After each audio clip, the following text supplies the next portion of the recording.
Welcome to I Love Pharmacology. Today we'll discuss about Edrophonium test. Coming to the specific learning objectives, at the end of this session, you should be able to tell to which group Edrophonium belongs to, what is Edrophonium test, how to do it, and its clinical importance. So Edrophonium basically it is a synthetic reversible anticholinesterase. It is a anticholinesterase. It is structurally related to neostigmine. Neostigmine is also a synthetic reversible anticholinesterase. Edrophonium has got weaker anticholinesterase activity compared to neostigmine.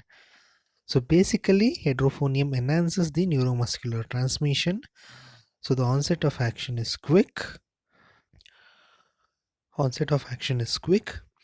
And the action persists only for about 10 minutes following single IV dose.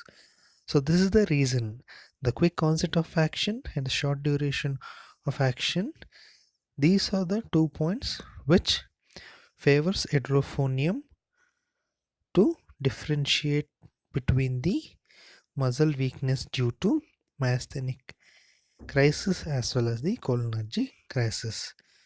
Moving on to neostigmine. Neostigmine is also a synthetic reversible anticholinesterase, which is a quaternary compound which inhibits both the cholinesterases, that is true as well as the pseudocholinesterase. So what is the effect of neostigmine on the skeletal muscle? They increases the skeletal muscle strength. How? Because of the increased stimulation of the muscles by acetylcholine. Because after giving neostigmine, what happens to the acetylcholine concentration? Acetylcholine concentration will increase because there is no cholinesterase available for metabolism of the acetylcholine. So it can be used for treatment of myasthenia gravis. So moving on to what happens with the overdose of neostigmine. Overdose of neostigmine will lead to persistent depolarization of the muscle endplate, leading to the skeletal muscle paralysis. That means it leads to skeletal muscle weakness, which we call it as a cholinergic crisis. So basically, in overdose of anticholinesterase, example neostigmine, it causes cholinergic crisis.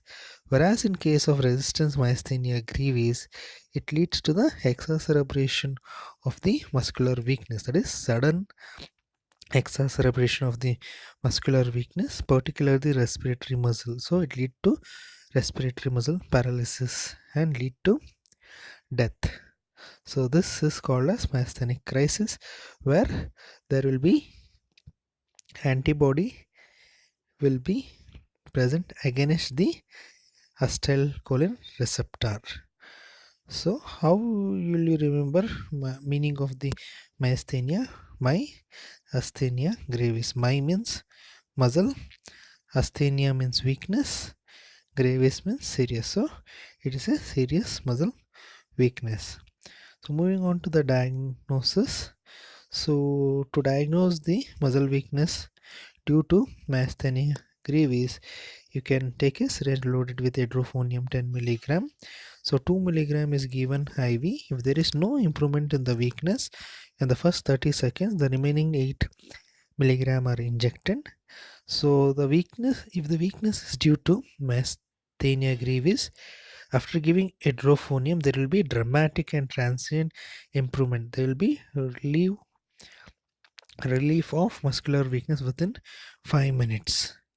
So along with this, you have to keep a syringe loaded with atropine to overcome the cholinergic effects. That means it's a muscarinic effect due to the excess of acetylcholine accumulation. So to confirm the diagnosis, you can go for acetylcholine receptor antibody. If the titer of the acetylcholine receptor antibodies are elevated, that confirms the diagnosis. That is, muscle weakness is due to myasthenia gravis. So again, it's a summary of cholinergic crisis where overdose of neostigmine will lead to persistent depolarization of the muscle endplate, leading to the skeletal muscle paralysis, which we call it as cholinergic crisis.